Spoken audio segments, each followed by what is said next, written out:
situación más grande que un ser humano pueda enfrentar. Si lo que estoy haciendo, de lo que estoy viviendo, lo que estoy emprendiendo proviene de Dios o se me ocurrió a mí. Yo digo siempre que el llamado es muy, no digo difícil, pero nunca es fácil de descubrir. Uno tiene que ser crudamente sincero acerca de sus propios talentos, sincerarse acerca de sus propias limitaciones, decir esto no es lo mío, a esto Dios no me llamó. Entonces uno tiene que estar dispuesto en la vida a hacerse preguntas, autohacerse preguntas difíciles y después poder convivir con esas respuestas. Qué duro. Decir en qué soy bueno, en qué no lo soy, cuáles son mis limitaciones. Yo le llamo a eso discernir el verdadero llamado de Dios para nuestras vidas, para lo que tengamos que hacer. Es estar dispuesto a veces a dejar que los sueños personales, algunos se tengan que morir. Y decimos, pero ¿por qué si a mí me gusta hacer tal cosa? Sí, pero a lo mejor no es lo que Dios nos va a pedir durante la asignación de la vida, a pesar de que nos guste muchísimo. Pero en ocasiones los cristianos le llamamos, llamado de Dios, sentir de Dios, algo que simplemente a nosotros nos gustaría hacer. ¿Está mal? No, pero al ponerle llamado de Dios le damos un tinte místico, una epifanía que no lo merece. A veces solo estamos enamorados de algo que queremos hacer, lo cual, insisto, no está mal, pero es solo que estamos enamorados de una imagen, de una foto, de una fotografía. Hay gente que se casa porque está enamorado de la fotografía de la boda. Hay chicas que se casan porque dicen, ay, yo siempre me vi con el vestido que la abuela me va a dar para que me case. Ella lo usó en 1942. Está amarillo el vestido, pero se lo va a poner. Y está enamorado de la foto, no del matrimonio, de emprender una vida, ni del muchacho con el cual va a enlazar su vida por el resto de su existencia. Pero hay gente que se enamora de una imagen en todos los ámbitos. Y le dice, ese es mi llamado. No, recibir un llamado de Dios no es lo mismo que dedicarse a aquello que soñamos o cumplir una fantasía que tenemos. Dios lo llamó a Moisés y le dijo, preséntate, Moisés, ante el faraón, que es el hombre más poderoso sobre la faz de la tierra. Dile que tiene que dejar libre a su fuerza laboral, a su mano de obra, para adorar a un Dios que él no conoce y que él no cree. Y luego, como si fuera poco, convence a un pueblo testarudo y tímido que tienen que huir al desierto. Ese es tu llamado. Y Moisés dice, heme aquí, envíalo a Aarón. Después Dios lo llama a Jonás y le dice, dirígete a Nínive, la ciudad más corrupta, la más violenta del mundo en este momento, y dile a sus habitantes que se decidan, o se arrepienten o mueren. Y Jonás dice, ¿a qué hora pasa la ballena que va para la dirección contraria? Dios lo llama a Jeremías a predicar a un pueblo que no quería escucharlo. Y Jeremías, cuando recibe el llamado, dice las Escrituras que lloró tanto que desde aquel entonces se lo conoce como el profeta llorón. ¿Qué te parecería tener ese título? ¿Cuál es tu llamado? Bueno, mi tarjeta de presentación, evangelista llorón, pastor gimoteador o quejoso. Entonces, cuando Dios llama a Abraham a abandonar el hogar, a Gedeón a dirigir un ejército, a Esther a parar un genocidio, a María para dar a luz el Mesías, sus respuestas nunca fueron, uy, sí, era el sueño de toda la vida, como dije hace unos meses atrás. No me imagino a María, quinceañera, adolescente, vas a quedar embarazada por el Espíritu Santo. Uy, sí, mi sueño de chiquita, siempre quise que me embarace el Espíritu Santo. No hay uno que diga, ese era mi sueño. Toda mi vida me imaginé caminando por el desierto con 4 millones de rebeldes. No. Y yo en estos años he aprendido que si la tarea que Dios me está asignando es algo que yo podría manejar con mis propias fuerzas o está a la altura de lo que yo podría hacer, quizá lo más probable es que no venga de Dios. Porque ¿para qué necesito a Dios si yo lo puedo hacer? Cuando voy a los llamados genuinos de Dios son tipos de tareas que Dios asigna que va más allá de lo que el hombre puede hacer. Dios no llama a Moisés para que pastoree un par de ovejas más. No llama a Gedeón para que vea si puede hacer algo. Le dice que con 300 soldados tiene que hacer frente a miles. Si Dios no está en la ecuación, no lo puede lograr. Yo conocí alguna vez una charla privada entre un pastor y uno de sus líderes más cercanos. Que no salga de acá, porque yo la conocí, que no salga de ustedes. Resulta que este líder cercano le dice a su pastor que Dios lo llamó y que quiere ser un pastor independiente. Y entonces su pastor le preguntó, ¿y qué realmente te gustaría hacer siendo pastor de tu propia congregación? O sea, en otras palabras, ¿qué crees que harías que no estés haciendo ahora aquí? Y el muchacho respondió, bueno, yo voy a predicar, voy a salvar almas, voy a hacer evangelismo, voy a ayudar a los pobres.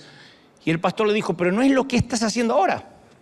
Sí, dice, pero si yo lo hago para mi propia congregación, no tengo que reportar a nadie, la gente va a verme en todos lados, mi foto va a estar ahí, porque si me quedo siempre voy a estar condenado a no ser el número uno, el pastor principal. Y entonces su pastor le dice, bueno, tienes razón, pero me temo que no tienes un llamado divino, sino que lo que tienes es ganas de ver tu foto. Lo cual no está mal, pero uno debería decir, tengo ganas de ver mi foto. Y no decirle llamado. Obviamente el líder, el muchacho, se fue iracundo, maldiciendo a su pastor, porque entendía que no lo iban a dejar crecer. Y esto pasa a lo largo y a lo ancho de todas las congregaciones, de todas las instituciones, cuando confundimos nuestros deseos de hacer algo con el llamado. Entonces después empieza la fatiga, el desánimo, la pérdida de gozo, la falta de energía, un sentimiento de incapacidad y uno se empieza a llenar de rencor porque decimos, yo creí escuchar a Dios, yo creí que Dios me estaba mandando. Yo recuerdo cuando niño escuchar con horror a jefes de familia decir, voy a abandonar mi trabajo en la fábrica y voy a vivir por fe. Dios me llama a vivir por fe. 8 hijos tenía el condenado y se fue a vivir por fe. Lo lógico que a los 2 meses estaban todos los chiquitos muertos de hambre. Y él andando de casa en casa a ver quién le regalaba algo de comida. Pero él dijo, es que Dios me llamó a vivir por fe. Dios nunca va a hacer algo que vaya contra el sentido común, que nos haga transitar por los rieles de la estupidez. Eso no es fe. Eso no es creerle a Dios y bajarse de la barca. Eso en ocasiones es simplemente no reconocer que a lo mejor este hombre quería dejar la fábrica y no quería trabajar más. A lo mejor quería amanecer todos los lunes a las 11 de la mañana sin que nadie lo molestara. Pero es más lindo, más glamoroso decir, Dios me está pidiendo que deje de trabajar. Ah, sí. Eso es como que Dios te pida, mata a tu suegra. Dios no lo va a pedir, aunque tengas muchas ganas. Y esa es una de las causas que los psicólogos llaman el fenómeno del impostor. Que es después tratar de vivir una vida tratando de cubrir la baja estima, la inseguridad. En el caso de este muchacho, no quería hacer algo diferente a lo que ya venía haciendo. Él quería su foto en primera plana. A ese síndrome se le llama querer ser cabeza de ratón en lugar de cola de león. Hay gente que prefiere ser el jugador número 10, tener en la camiseta el número 10 en el Deportivo Barrial, antes que estar en el banco de suplente del Paris Saint-Germain.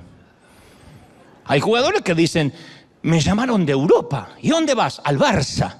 Messi tuvo que estar tiempo en el banco. Ronaldo tuvo que estar tiempo, para los que conocen de fútbol, algunos están diciendo que yo miro béisbol. Bueno, son jugadores de fútbol. Ronaldo tuvo que estar meses sentado en una banca, pero estaba en un equipo europeo, en las grandes ligas, que es mejor que jugar en un partido, en un equipo pequeño de Portugal. Pero hay gente que dice, no, pero en Portugal, en Buenos Aires, en Caracas, en México, yo soy el número 10. El otro día hicimos un partido y ganamos 32-11. ¡Oh! ¿Viste esos partidos de solteros contra casados que ves 22 gordos corriendo que te da una lástima? El gordo hace así, mete la pelota y el arquero, como ya está cansado, dice, más sí, la próxima la atajo. Pero hay gente que dice, eso me gusta. Antes que jugar en las grandes ligas, Dios nos libre de ese estrechamiento neurótico de los vanidosos. Pero todos enfrentamos ese desafío, todos, Un conocido mío, cuyo padre es un reconocido ministro decidió que tenía que tomar la posta de la sucesión ministerial, que tenía que ocupar los zapatos del padre, que tenía que ser el nuevo pastor porque su papá ya estaba anciano. Nadie lo presionó. Dudo que Dios lo haya llamado, pero como su padre le dejó el legado, le abrió las puertas que a otro le hubiese negado, no lo acuso de nepotismo. Digo que se le hizo más fácil que a otro. Él tomó eso como una confirmación de su llamado. Pasó más de una década tratando de ocupar el lugar de su padre, pero amargado porque se dio cuenta tarde de que heredar el apellido no significa heredar necesariamente el llamado. Si tu padre es arquitecto, no tienes que seguir la arquitectura necesariamente. Si tu padre es pastor, no significa que los hijos son pastores necesariamente y que nunca van a trabajar de otra cosa. Es fácil decir, mis hijos ocupan el púlpito porque me vieron de pequeño. Sí, pero a lo mejor no tiene el llamado. El hijo quiere ser cualquier otra cosa. Se me viene a la mente una mujer muy insegura que cree que si tiene éxito como cantante y como profeta, va a tener la atención y el cariño de la gente.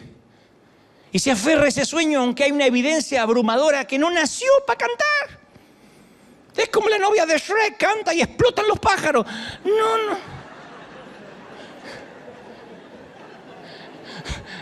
Dios no la dotó con esos dones. Pero ella se aferra a ese sueño. Y siempre que alguien trata de decirle que está cometiendo un error, le causa un dolor insoportable porque siente que la rechazan, que no creen en su llamado, que le quieren poner un pie encima. Entonces, cuando no diferenciamos nuestros deseos personales con el auténtico llamado de Dios, la realidad se nos convierte en una enemiga. Y empezamos a cerrar los ojos a las indicaciones de que a lo mejor estamos tratando de hacer algo para lo que no fuimos llamados. O lo que es aún peor, para lo que no fuimos dotados. Hay gente que no tiene el don de la administración. ¿Significa que va a ser un desastre administrativo su vida? No, significa que siempre va a tener que tener un buen administrador al lado. Hay gente que no tiene la verborragia para comunicar, para articular, y a lo mejor tiene el empuje, tiene las ganas, la visión, pero no sabe expresarlo. No tiene el don. Y seguir insistiendo en creer que uno lo tiene es sentenciarse a vivir lo que uno no es. Eso es un impostor. Entonces, si uno tiene el valor de reconocer las limitaciones y aceptarlas, decirle, yo para esto no sirvo, para esto sí, experimentamos una enorme libertad. La sabiduría es eso, decir, en qué yo no soy bueno y no lo voy a hacer nunca. Eso es parte de la sabiduría, saber qué es lo que no voy a hacer. Hay algunas de mis limitaciones que a mí no me molestan mucho. Porque a mí no me importa si no soy bueno para las tareas de handyman. Yo ya sé que soy un desastre, para eso no puedo clavar un clavo en la pared porque se me cae la pared y me quedo con el clavo.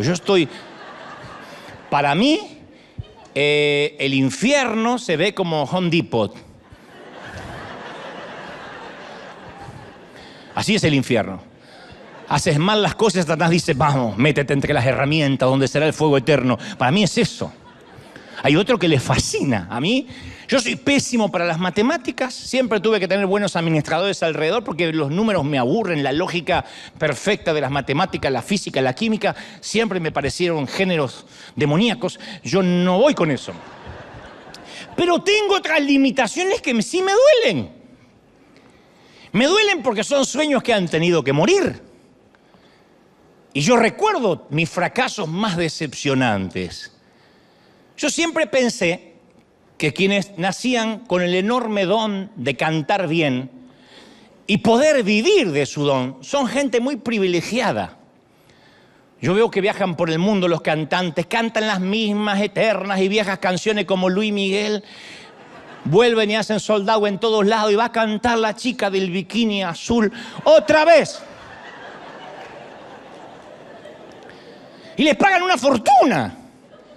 Y a medida que envejecen, lo único que tienen que hacer es bajar el tono en las canciones un poquito, porque por providencia divina el público también va envejeciendo con ellos. Solo cambia el tamaño de las pantaletas que les arrojan.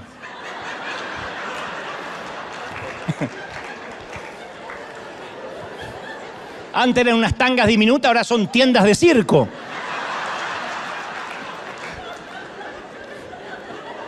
¿No? Y el puma queda tapado así bajo una tienda. No sabe qué pasó. Y yo sé que más o menos yo puedo entonar alguna que otra canción. Me gusta. Pero nunca tuve el don para vivir de mi voz. Aún así, cuando yo era más joven y más torpe, grabé un par de discos. No los busquen porque los hice desaparecer del mercado. No eran discos, eran cassettes. Obviamente nadie en su sano juicio los compró. ¡Nadie! ¿Y la razón de mi fracaso como heredero de José Luis Rodríguez el Puma? No fue la falta de persistencia, la falta de estudio, la falta de conexiones, sino que me estaba estrellando contra mis propias limitaciones. Tuve que aprender con dolor quién soy y quién nunca voy a ser. Y a veces nos aferramos a sueños que no provienen de Dios, que nos gusta y no está mal, pero no es aquello por lo cual nacimos para ser. Todos hemos tenido algunos sueños, quizá en nuestra niñez, que después terminaron siendo fantasías pueriles, mundanas. ¿Recuerdas cuando tocabas la flauta dulce en la primaria? La canción de la alegría, el himno de la alegría. Y la mamá, ¡ay, qué talento!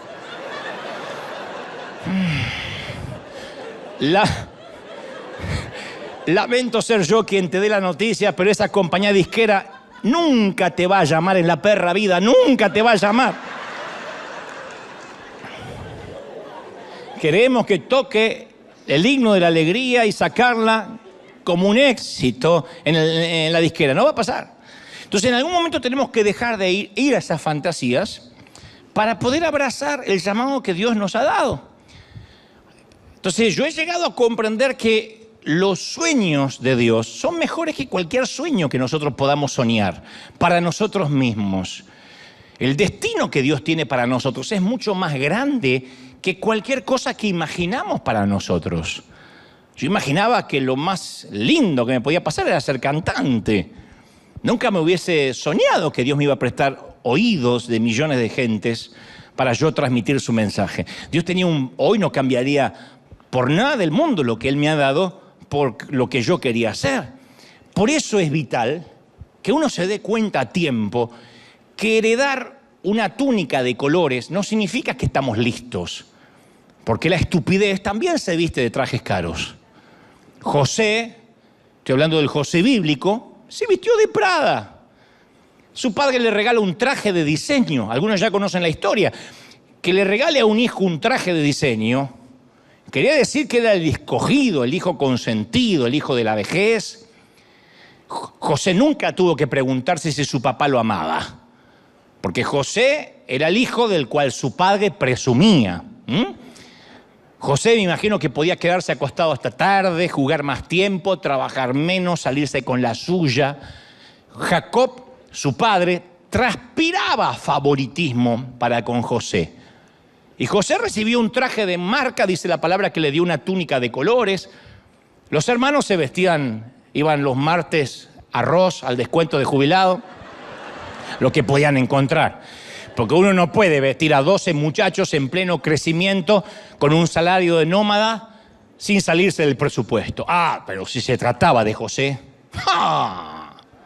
Jacob se gastaba un dineral. Papá, quiero Prada, le compró Prada. En esos días la vestimenta era una expresión del estatus. Y José tiene un traje que lo hace especial y cree también que es un llamado, que es un hombre especial.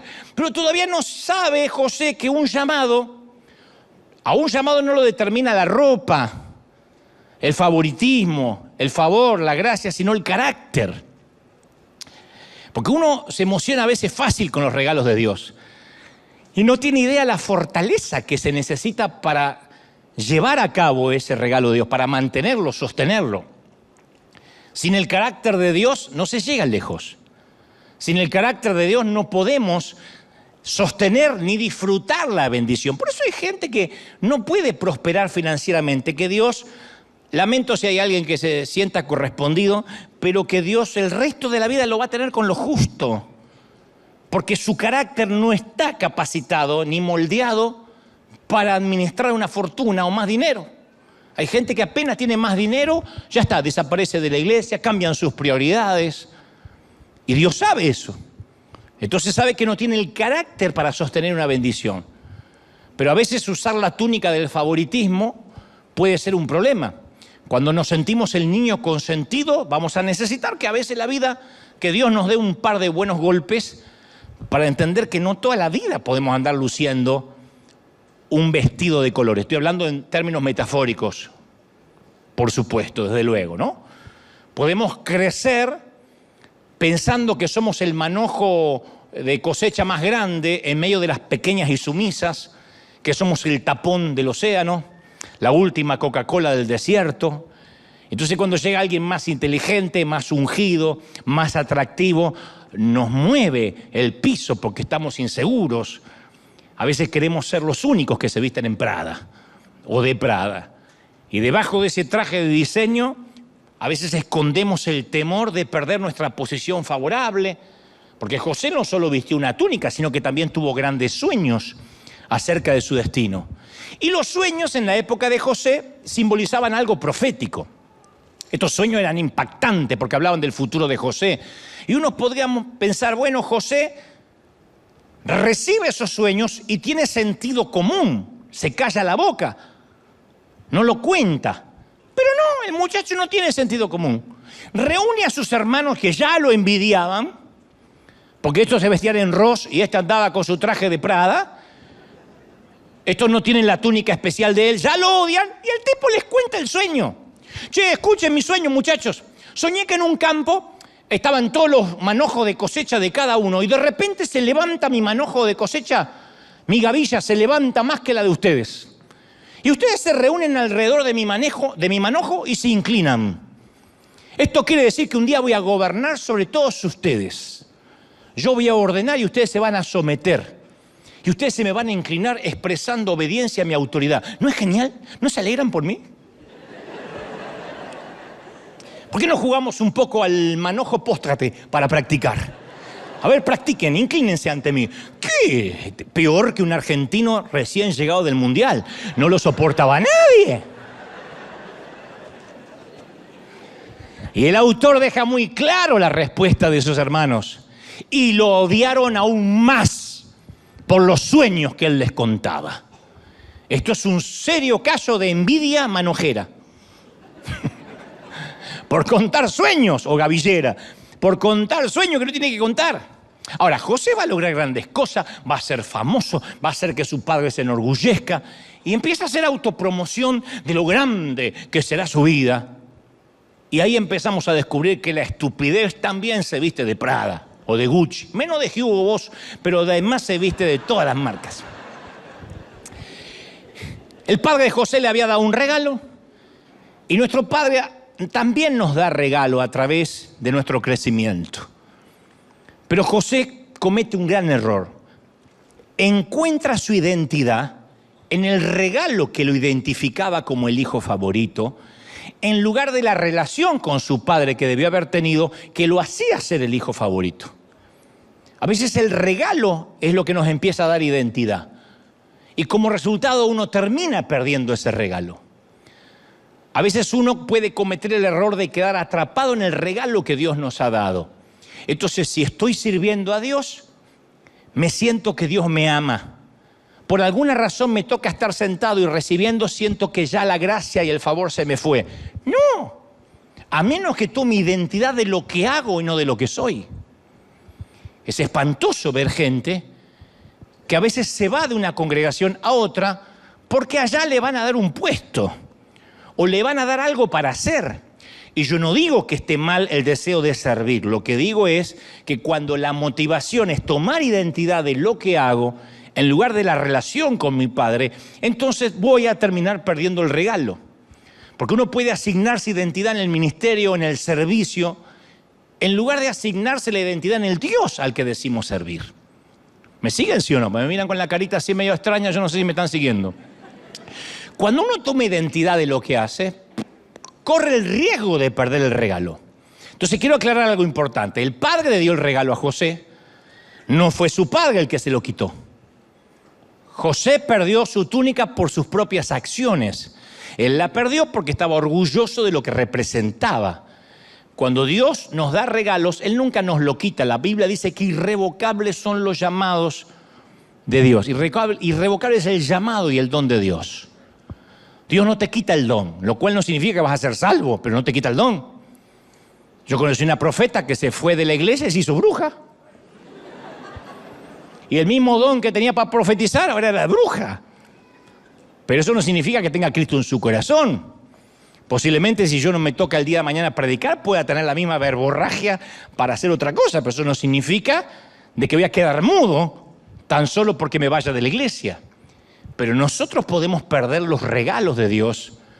¿Cuánta gente tiene un don de Dios maravilloso y no lo puede usar o lo usa mal porque su corazón no es correcto? Lo usa mal porque su corazón no está alineado con Dios. José, cuando recibe la túnica de colores de su padre, tenía 17 años, pero era soberbio, ufano, petulante. Dicen algunos historiadores, lo cual no estoy de acuerdo, que era casi un argentino. Yo creo que era mitad salvadoreño y mexicano.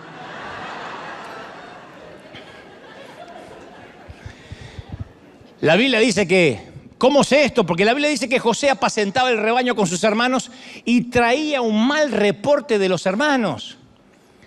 Yo no digo que los hermanos necesariamente eran unas carmelitas descalzas, por ahí eran malos tipos.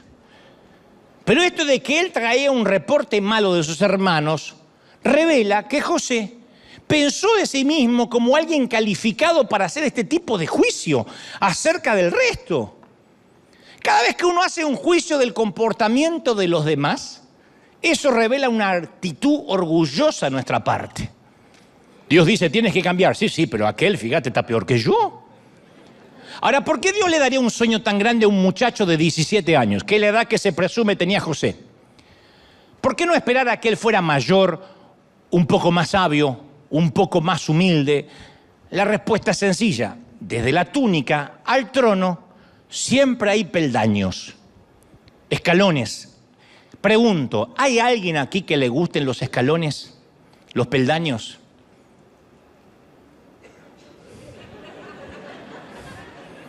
Yo cuando era más joven, yo estaba muy impaciente cuando me encontraba con una escalera y como tengo las piernas largas, siempre subía de 2 a 3 peldaños a la vez, así, de a 3. Yo siempre encontraba la manera de esquivar personas mayores porque siempre era demasiado impaciente a esperar que estos subieran peldaño a la vez. Ahora, valoro cada escalón. Principalmente si voy de subida. He aprendido que cada peldaño es importante. Lo disfruto. Lo celebro. La única razón por la que hay escalones o peldaños es siempre para llevarnos a un nivel más alto. La Biblia dice en el Salmo 37, 23, los pasos de los justos son ordenados por el Señor. Cada paso es ordenado por el Señor. La palabra pasos implica proceso. Cada paso es un proceso. Eso significa que mi destino, lo que Dios tiene para mí, necesita un tiempo, un proceso. Uno puede estar de pie en la parte más baja de un edificio, mirar para arriba todo el tiempo que quiera, pero todo el deseo, toda la promoción del mundo, la oración del mundo no lo va a llevar al segundo piso hasta que no empiece a subir. En el llamado de Dios no hay atajos, no hay elevadores. En el llamado de Dios nadie puede tomarse un elevador. ¡Uy, estaba acá y subí al 22! No pasa. Quien pretenda subir por un elevador está enamorado de la foto, de ver su imagen allá arriba. Y no puedes enamorarte de la foto sin pasar por el proceso. Dios sabe que una bendición demasiado pronto y sin proceso nunca es bendición. Una bendición que llega demasiado pronto nunca es bendición. Vayan a buscar la historia de los ganadores de la lotería. Especialmente si esos ganadores de la lotería no tenían dónde caerse muertos antes de sacarse el gran billete.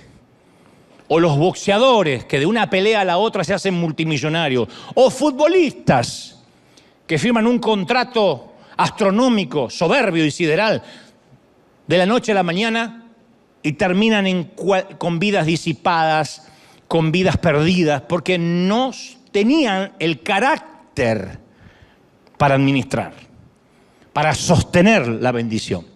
Vamos a suponer que tu hijo de 10 años te pide que le prestes el auto.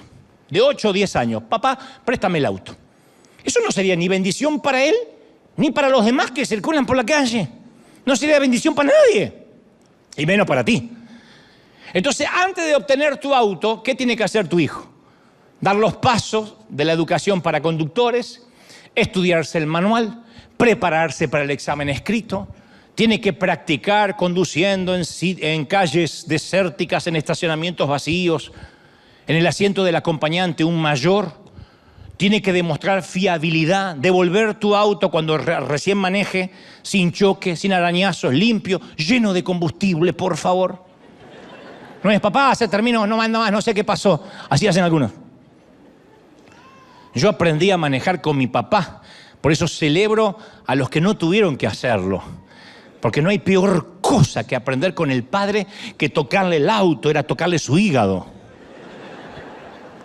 Pero tenía tantas ganas yo de manejar que me aguanté. ¡Pero sos idiota, imbécil! ¡No, me la vas a romper! ¡Así no! ¡Frená, animal!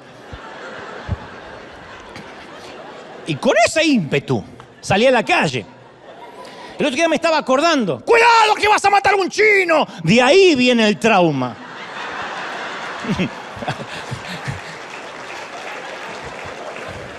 Porque casi me meto en una tintorería. Pero bueno, en un cleaner. Pero y eso. Los pasos son parte de nuestro proceso de maduración. Yo a veces he orado para que Dios diseñe otro proceso a mi manera, más rápido. Jamás ocurrió. Porque el Señor ordena mis pasos.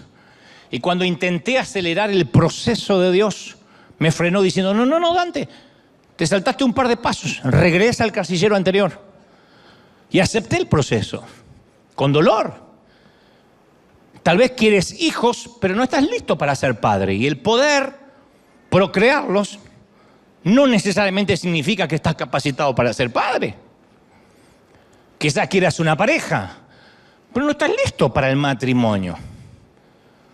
Capaz que le estás pidiendo más a Dios en tu vida, pero tienes que aprender a manejar lo que tienes ahora. Entonces muchos renuncian al duro trabajo del proceso o se desencantan con el proceso porque no ven resultados.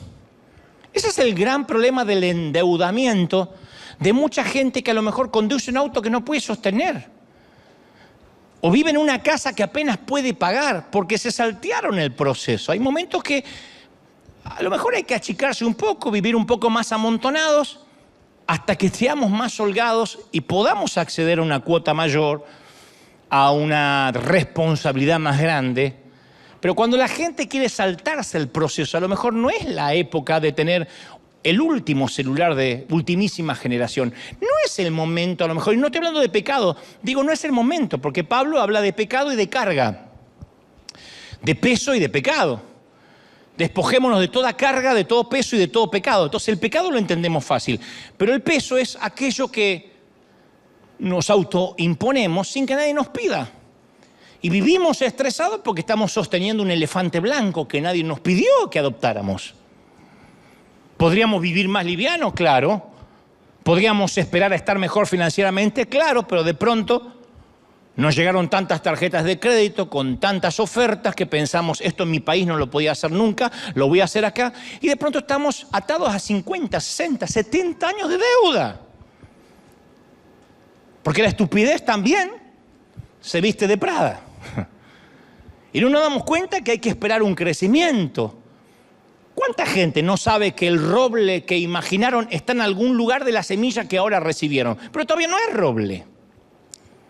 Y cuando la vida no va por el camino que habíamos planificado, ¿cuál es la opción más fácil? Renunciar, mandarnos a mudar. Bueno, este empleo, esta familia, no es lo que soñé. Yo había soñado a esta altura de mi vida grandes cosas, jugar en una liga más grande, así que ¿para qué ser fiel en donde Dios me puso? Mejor me salgo y me tomo el elevador. ¿Sabe cuánta gente se toma el elevador? Y dice, no, yo voy a hacer el camino más fácil. Porque siempre el atajo parece más atractivo. Pero cuando uno renuncia al proceso, produce gente que vive en un patrón de renuncia constante. Gente que hace una cosa, fracasa, hace otra cosa, fracasa. Busquen a aquellos que intentan tomar un elevador, en 2 o 3 meses no saben más nada de ellos. Dicen que Dios le cambió el llamado, que ahora Dios le cambió la asignación, que es la manera de decir fracasé porque me apuré. El crecimiento ocurre cuando decidimos ser fieles a una situación que no nos gusta, que todavía no comprendemos, pero aquí se demuestra mi fidelidad. El proceso siempre precede, es antes del logro, siempre. Y aunque el Señor dice que ordena los pasos del justo, la mayoría de las personas siempre estamos buscando el elevador. Pero nos toca ir por las escaleras, la vida es por las escaleras. ¿Cuántos de los que somos papá quisiéramos evitarle dolor a nuestros hijos o no? ¿Quién no le daría por las noches una inyección de experiencia para que nunca le rompan el corazón a nuestra niña? Para que nunca a nuestro hijo lo despidan del empleo. Para que nunca tenga una mala nota. Por eso hay padres que cuando vienen con una mala nota del colegio quieren ir y quemar el colegio con los profesores adentro porque mi nene no se lo merece. Pero va a tener que golpearse en la vida. ¿O no nos golpeamos nosotros en la vida? ¿O cómo llegaste hasta aquí? ¿Quién de nosotros salió de una cajita de cristal? ¿Quién vivió en una burbuja? Yo pasé años predicando en pequeños campamentos donde me ponían en el peor horario. Estaban todos los muchachos así. Yo decía, ya termino. Habían jugado la pelota, piscina todo el día y me ponían a última hora a predicarles. Hacía programas de radio que escuchaban tres ancianas. Que como no podían orinar bien, ponían la radio. Yo no entendía que mientras que yo trataba de edificar un ministerio, Dios estaba tratando de edificar a un hombre. Hoy, años después, por ejemplo, en River tenemos un orden, una excelencia, todo está cuidado, el servicio es detallado, minuto a minuto. Y hace poco un colega me dijo, nuestros servicios son más espontáneos. Mis mensajes, dice, son hasta espontáneos. Yo prefiero fluir en el espíritu. Dice, yo sé cuándo comienzan los servicios, pero nunca sabemos cuándo acaban. Pensé que yo iba a decir, mirá qué ungido. Y yo le dije, yo te felicito, pero una nave como River necesita un alto nivel de organización, de logística. Ya no podemos darnos el lujo de ser una iglesia de barrio a merced de las hormonas de su pastor. Pues yo soy muy delicado para decir las cosas.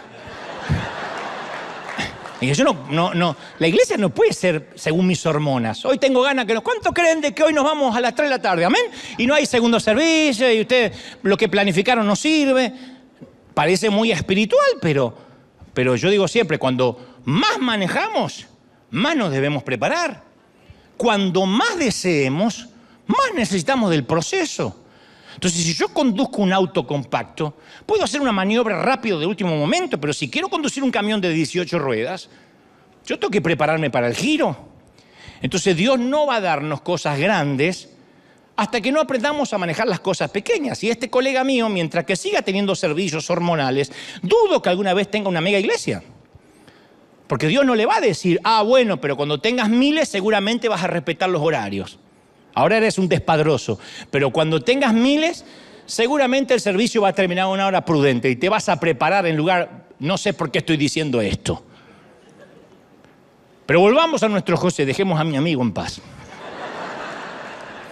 Las Escrituras dicen que sus hermanos lo odiaban por causa de sus sueños, Génesis 37:8, y por causa de sus palabras. O sea, no eran los sueños de José lo que ofendía a sus hermanos, por si alguien está pensando, ¿y qué culpa tengo de que Dios me dé una visión? No es la forma que hablaba de sí mismo lo que exasperaba a los muchachos. Pero los que tienen 17 no son los únicos que presumen, ¿eh? Desafortunadamente presume gente de 30, de 50, de 60.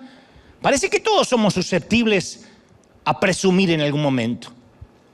Hace muchos años, San Gin, un querido predicador que coincidí con él en Argentina, me dijo, hijo, tengo una palabra, la tengo anotada, la encontré en la parte lateral de una vieja Biblia que tengo en casa, dice: nunca te preocupes por promocionar tu fuego.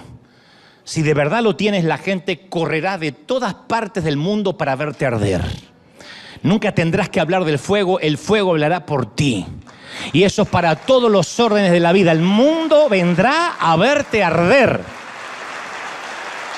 Entonces no necesitamos presumir de los dones que tenemos. Y yo he notado con dolor, y espero que ustedes no sean tan torpes como este servidor. Cuando yo digo con dolor es porque lo aprendí del peor modo. Tan pronto uno empieza a hablar acerca de lo que Dios ha hecho por medio de uno, Dios inmediatamente deja de hacer cosas a través de uno. Dios no comparte su gloria con nadie. Cuando empezamos a tomar la gloria destinada a Dios y la empezamos a disfrutar, la unción del Espíritu Santo nos deja. Es inmediato, como apagar el interruptor de una luz. Entonces, ¿qué tiene que hacer uno en la vida? Tomar control de la lengua. Decir, no tengo que hablar, que hable mi vida, no que hable yo. Porque si tenemos problemas con el alardeo, con la presunción, tampoco es un problema solo de la boca, de la lengua. Porque a veces parece que estás centrado en la boca, decimos fulanita, menganito es bocón. Pero el problema comienza en el corazón. Jesús dijo eso precisamente en Mateo 12:34, porque de la abundancia del corazón, ¿qué habla? La boca, la jeta. Dice la versión Dante, habla hoy, de la abundancia del corazón habla la jeta. Eso es así. Mateo 15:18 agrega el Señor, pero lo que sale de la boca proviene del corazón, y esto contamina al hombre, no lo que entra. Lo que sale es lo que contamina. La Biblia deja claro que si tenemos problemas con lo que sale de nuestra boca, hay que echarle un vistazo al corazón. Porque lo que haya en nuestro corazón, tarde o temprano termina saliendo por la boca. El orgullo siempre tiene que dar su opinión. Nadie se la pide, pero el orgullo tiene que dar su opinión. El orgullo tiene que decirle a todo quién es él, qué ha hecho, lo que va a hacer. El orgullo nunca puede cerrar la boca, nunca. Y si el orgullo está en nuestro corazón, siempre va a encontrar la manera de salir, siempre. Las veces que yo me metí en problemas siendo más muchacho, es porque hablé, porque metí la pata, porque uno habla. Voy a contar esto que no creo que lo haya contado antes nunca. No importa lo que pase. Yo era un muchachito, tendría, 25, 26 años. Y por primera vez me invita un grupo de empresarios argentinos para que cuente mi visión y a ver si juntaban dinero y me ayudaban. Para mí esto era una locura. Iban a ayudarme, empresarios. No eran grandes CEO, pero tenían sus pequeñas compañías.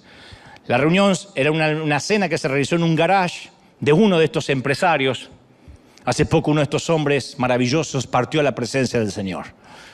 Así que yo fui con mi corazón exultante porque iba a poder hablar de mis sueños, de mis visiones. Tenía que haber sido más sencillo decir, yo quiero predicarle a la juventud, pero la oportunidad hizo que me hiciera sentir que tenía una túnica de colores. Unos empresarios me iban a escuchar a mí. Así que llegué a la reunión, me senté a la mesa, se sirvió un asado argentino como corresponde. Siempre que vas a pedir dinero, asado argentino es lo que corresponde siempre. Sirves tacos, su pupusa, te dan ganas de no dar nada.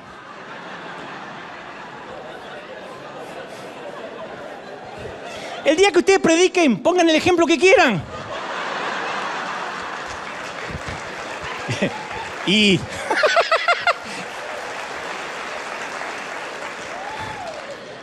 me doy cuenta que había otro hombre de Dios ahí sentado a la mesa, don Carlos Anacondia, gran amigo, tremendo hombre de Dios. Ahí aprendí tarde una lección que te voy a regalar hoy por el mismo precio. Nunca hables primero, nunca. Los empresarios dicen, tenemos a dos hombres de Dios aquí, dos evangelistas, Carlos Anacondia, el querido, renombrado Carlos, y este muchacho Dante que está empezando aquí también queremos apoyar. ¿Quién va a hablar primero? Hoy, si volviera el tiempo atrás, digo, Carlos. Pero cuando uno es petulante, torpe, imbécil, canalla, uno trata de hablar rápido. Entonces dije, bueno, si yo puedo contarles lo que quiero hacer, adelante. Bueno, quiero hacer una reunión en el Obelisco, en la Plaza de la República de Buenos Aires. Y quiero hacer algo majestuoso que nunca se vio, con un gran escenario. Claro, yo siempre soy así, Spielberg para los sueños y cosas grandes. Digo, quiero poner pantallas, quiero poner, a ver si me ayudan con esto, es mi sueño, 100.000 globos. Para que en un momento, cuando empiece el superclásico, la juventud, se suelten 100.000 globos en la ciudad y todo el mundo vea los globos. Y no solo eso, quiero pedir el presupuesto de alguien que vuela un globo aerostático, que dice Jesucristo es la vida y puede recorrer todas las calles y ir y volar y pulular entre los edificios. Empiezo a hablar de todo lo que quiero hacer y los empresarios anotaban. Bueno, ahora vamos a dejarle hablar a Carlos Anacondia. Y Carlos dice, yo no quiero globos.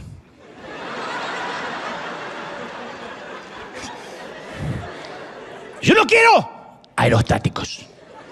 Yo quiero almas. ¡Ah! Yo también, pero...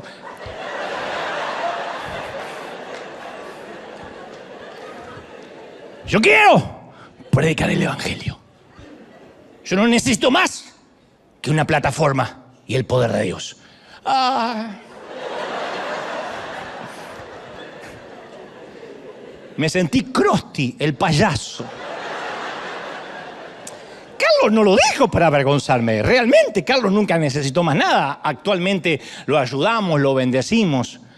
Pero en ese entonces yo salí con una lección que aprendí por la torpeza. No hables, cierra la jeta, sé humilde, sé sencillo, no presumas, no gastes a cuenta, no tienes el dinero, tampoco tienes globos, no hables de globos. Pero una de las razones por las cuales el orgullo sigue apareciendo es que intentamos tratar con el fruto en lugar de ir a la raíz. Entonces, cuando uno ve el orgullo en su vida, trata de sacar las tijeras de podar y decir, me tengo que cuidar un poco con lo que digo. Pero si uno no trata con la raíz del orgullo, va a continuar apareciendo y va a retrasar nuestro destino. ¿Cuál es la raíz del orgullo? Se llama inseguridad. La inseguridad es la raíz del orgullo.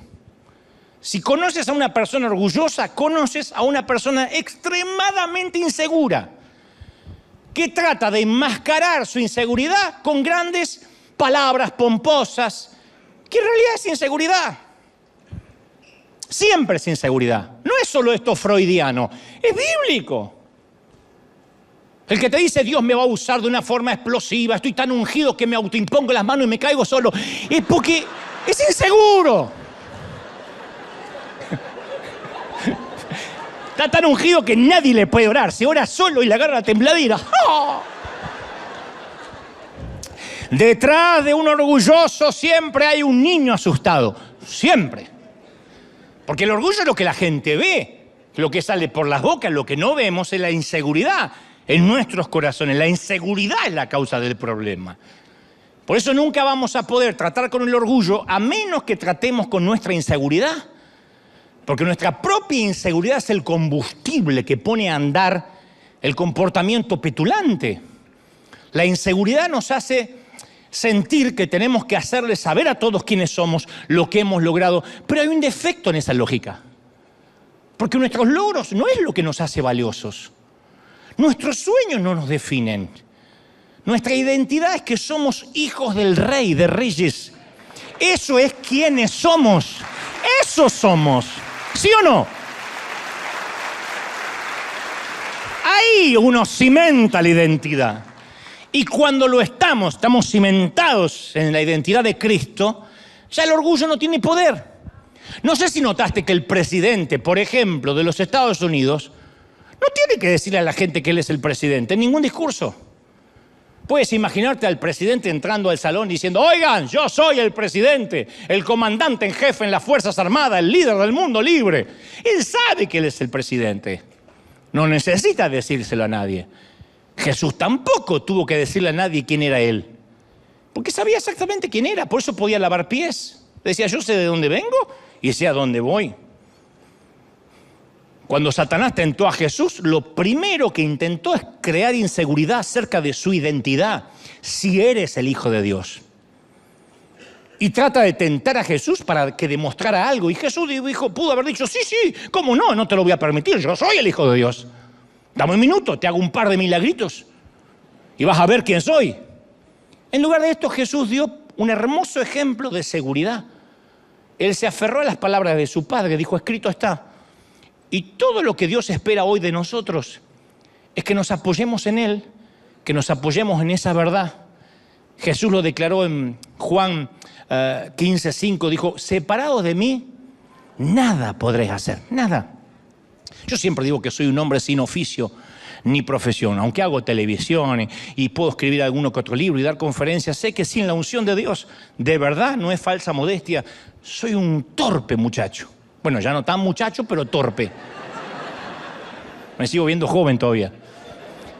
Pero yo encontré un método muy fácil para mantener frescas estas verdades de la identidad de Dios. Pasar tiempo con Dios. Parece algo infantil, pasar tiempo con Dios. Es muy fácil ser humilde cuando uno permanece en la presencia de un Dios santo. Muéstrame un tipo orgulloso, te voy a mostrar un tipo inseguro y alguien que no ora realmente. Porque arrodillarse y decir, Señor Jesús, acá estoy en tu presencia, dame, Señor, las multitudes y permite ir a las naciones y que la chiripiorca me agarre, eso no es orar. Orar es dejarse examinar por Él. Lo demás es ir a plantearle sueños al genio de la lámpara. Si uno entra al lugar de oración, es muy difícil, si se deja examinar, salir de esa reunión sintiendo orgullo. Mi manera para vencer el orgullo de ese muchacho que te hablé, a este hombre que creo que hoy soy, no es que ahora soy más santo, es que aprendí a estar más tiempo con Dios. Moisés quería hablar cara a cara con Dios, pero no estaba buscando cumplir su sueño. Él buscaba una relación con Dios, amaba ver su rostro. Moisés comprendió que era más importante el rostro de Dios que el sueño de Dios para su vida. Ya tenía un sueño Moisés. Era el liberador de Egipto. Sin embargo, decía, muéstrame tu rostro. Por eso, si uno no está seguro de su llamado, yo te animo a que busques no el sueño, sino al dador del sueño. Que digas, yo quiero encontrarme con Dios. Cuando uno realmente tiene un encuentro con Dios, se le acaban las boberías, se le acaban las tonterías, porque no me mencionan, porque no me dijeron, pero que yo no figuré, pero debieron haberme dado las gracias al menos, no noté que me aplaudieron. Todo eso desaparece cuando uno está allí chiquitito ante la presencia de Dios. Todos sabemos que hay que usar las escaleras subiendo un peldaño a la vez, pero caramba, que insistimos con el elevador. Yo me acuerdo que una vez estábamos cenando con unos amigos en el patio de su casa, pleno verano, tenían una luz azul y escuchamos permanentemente un zumbido en la oscuridad. Yo pregunté qué era ese ruido y me dice, es el sonido de los mosquitos golpeando el aparato eliminador de insectos. La luz los atrae, los tipos vuelan hacia la luz y se electrocutan. Hacían zzz, zzz, zzz, quedaban los tipos. Toda la noche el sonido, cientos de ellos hacia la luz. Uno pensará, en algún momento los insectos se van a dar cuenta. Creo que van a observar la luz azul, van a ver un tapizado de cadáveres de sus impulsivos parientes y van a decir, acá algo raro pasa. Pensarás que algún mosquito reflexivo va a decir, hey muchachos, paren un minuto. Yo puedo ver que los amigos nuestros van hacia la luz y no vuelven. Mi señora fue allá hace como media hora, no volvió. Fue mi suegra, dije está bien, pero después fue, ¿no será que ese no es el camino? Jamás un mosquito hace eso. Aparentemente se dicen a sí mismos, yo sé lo que estoy haciendo. Yo tengo el llamado a acercarme a la luz azul. Yo sé que todos antes de mí fracasaron, pero yo voy a demostrar que voy a tener éxito. Voy a ser el primero que viole todos los principios del sentido común, la lógica, la falta de proceso. Voy a saltarme los escalones y a mí me va a ir bien. A mí me va a ir bien.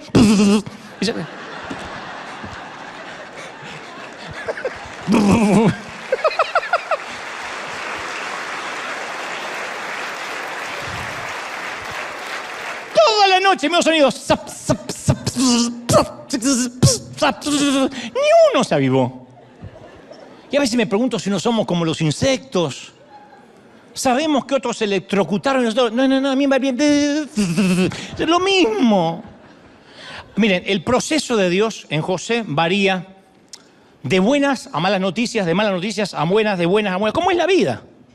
Nadie es 365 días feliz. Nadie es 7 días de la semana feliz. Si alguien dice, yo soy feliz siempre, eso es esquizofrenia. Siempre soy feliz. Eso es esquizofrenia. Eso no es real.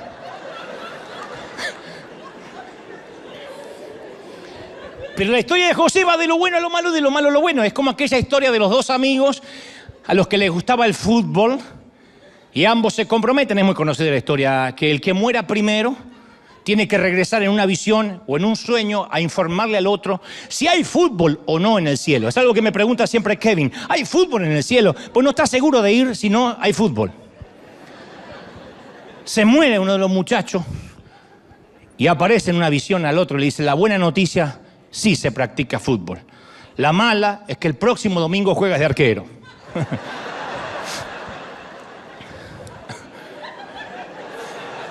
Mirá el delay. Siempre hay un satélite. Uno cree que todos se ríen a la vez. Siempre hay un satélite.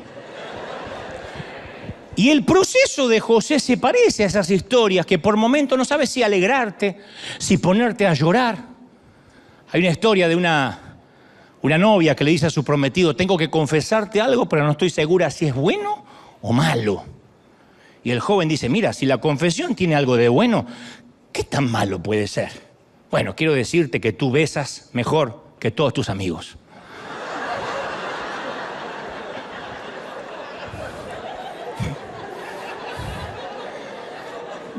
Era un poco diferente, pero yo lo hice más sutil. Y la vida de José es una historia de buenas y de malas noticias. Es el consentido de papi, eso es muy bueno. Sus hermanos lo odian a muerte, eso es muy malo. Su papi le regala una hermosa túnica Prada, eso es muy bueno. Sus hermanos lo hacen trizas a la túnica, la cubren de sangre, simulan su muerte, lo venden como esclavo en un Egipto lejano, eso es muy malo. José se asegura un empleo equivalente a Silicon Valley en el Egipto con Potifar, un jefe rico, un magnate. Le cae muy bien a Potifar, así que se le concede mucho poder, le da un ascenso, trabaja en la oficina principal, termina haciéndose cargo de todo, es un gran empresario, aparece en la portada de Forbes. Además de todo eso, José es un hombre asombrosamente bien parecido a Tom Cruise, pero más alto, más guapo y argentino. Tiene todo. Todo esto es muy bueno. La esposa de Potifar está de acuerdo que es muy guapo, trata de seducirlo, eso es muy malo. José se resiste, eso es muy bueno. La mujer despechada se enfurece, le miente a su esposo. Hace que José vaya a dar con sus huesos a la cárcel. Como en Egipto no hay una buena regulación contra el acoso sexual, José está atrapado. Muy malo. En la prisión conoce al mayordomo del faraón, interpreta su sueño, predice que el mayordomo lo van a dejar a salir en libertad condicional y se quedan de acuerdo que cuando éste salga en libertad condicional va a conseguir la libertad de José. Pero el mayordomo se olvida de José y él languidece en prisión. Muy malo. Y uno se pregunta, ¿cómo termina esta historia? Lo que importa en las historias de buenas y malas noticias es cómo termina la última parte. Si termina con malas noticias, todo lo que haya pasado fue una falsa esperanza. Si la historia termina con buenas noticias, la historia entera queda redimida. No importa lo que haya pasado. Entonces hay una gran diferencia entre la fe y la necedad. A veces sabemos, estamos conscientes que estamos haciendo una estupidez, pero la disfrazamos con Dios me dijo, con Dios me llamó. Y eso es porque nos miramos al espejo de tanto en tanto y vemos un hermoso traje y pensamos que ya estamos listos para cumplir el sueño. Y nos olvidamos que la estupidez también viste de Prada. Que la estupidez llega a los 40, a los 50, a los 60, a los 80. La estupidez no tiene límites y tampoco respeta edades y mucho menos niveles académicos. El Señor no envió a José a que fuera vendido como esclavo e incluso que fuera a prisión porque sí. Él estaba con él. Continuamente en las Escrituras, si ustedes leen la historia, van a decir, y Dios estaba con José. José estaba saturado de significado y de propósito. Una y otra vez dice, y Dios estaba con José en la cárcel, en la casa de Potifar, en el pozo, en la cisterna. José tuvo que aprender a vivir sin la túnica. Cuando entendió lo que era vivir sin la túnica, recién pudo cumplir su sueño, alcanzar la profecía y llegar al trono. Terminó siendo gobernador de Egipto, el segundo hombre más rico y más poderoso del mundo, y probablemente tenía en su closet cientos de túnicas Prada. Cuando ya fue poderoso, Dios le restituyó lo que había perdido al 100%.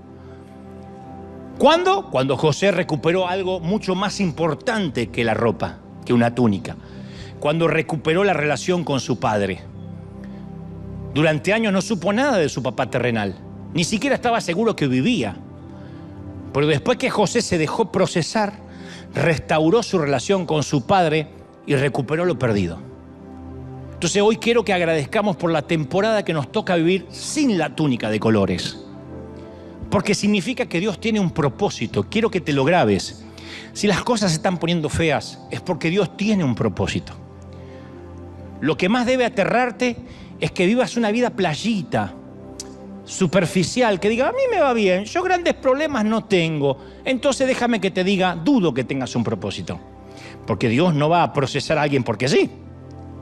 Cuando Dios te procesa, te quiere enseñar a administrar sus graneros. Cuando pasas tiempos de escasez, Dios te observa si te sigues alegrando. Si la alegría del hogar no se va, porque resulta que la alegría y la felicidad estaban reguladas por tu presupuesto. Cuando haces que tus hijos estén felices y agradecidos por el poco pan que hay, entonces Dios te observa que has sido fiel por lo poco y dice, este puede administrar graneros. Este está capacitado para una red repleta de peces. Pero Dios te observa. Observa la fidelidad. En la congregación, en la iglesia, te ponen en un sitio a servir que a lo mejor nadie te ve. Parece que nadie te da las gracias. Dios observa tu actitud. Literalmente, se cumples, eres fiel en lo poco, te pones sobre mucho.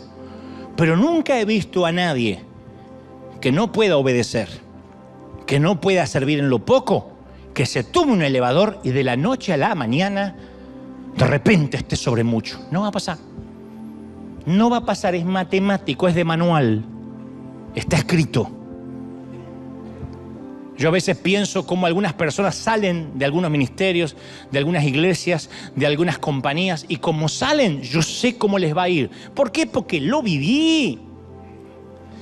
Y lo peor que me pasaría a mí como papá espiritual es ver que sufran lo mismo que yo sufrí.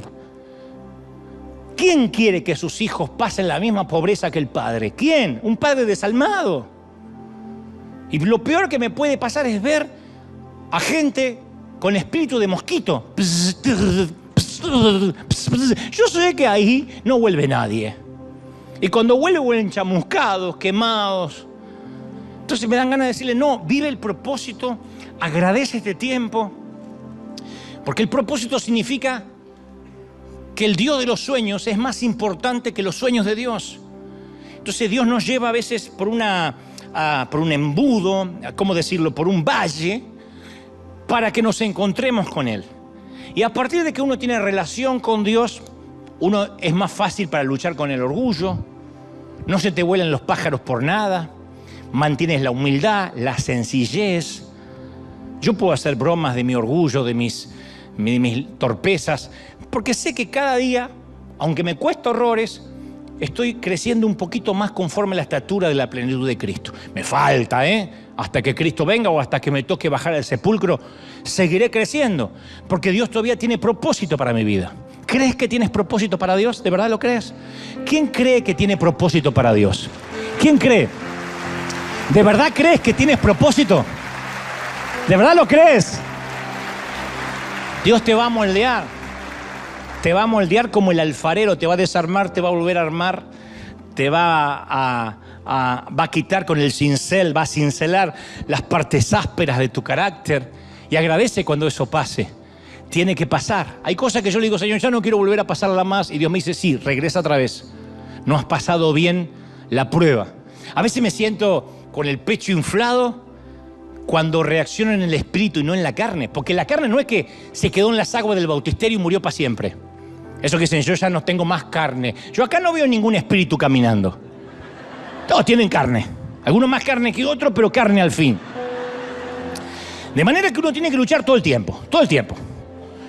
Y a veces, ante una misma situación que ya vivía antes, ahora reacciono en el espíritu. Y antes reaccionaba en la carne. Como dije una vez, cuando reaccionas en la carne, hay una satisfacción. Se lo dije. Le dije de todo. ¡Ay!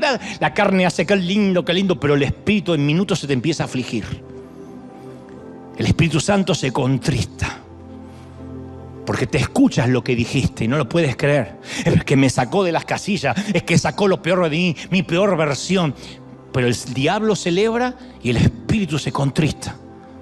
Porque no tenías que reaccionar así. Porque no tenías que responder así. Porque el poder no puede estar sobre el otro. ¿Qué importa que el otro te insulte? Si reaccionas, eso es lo que hay en tu vida. Entonces tu corazón es una cloaca que cuando alguien la aprieta sale todo lo peor y lo más feo. Y yo he pasado por esas etapas donde reaccioné mal. Hasta el día de hoy daría lo que sea por volver el tiempo atrás y callarme la boca.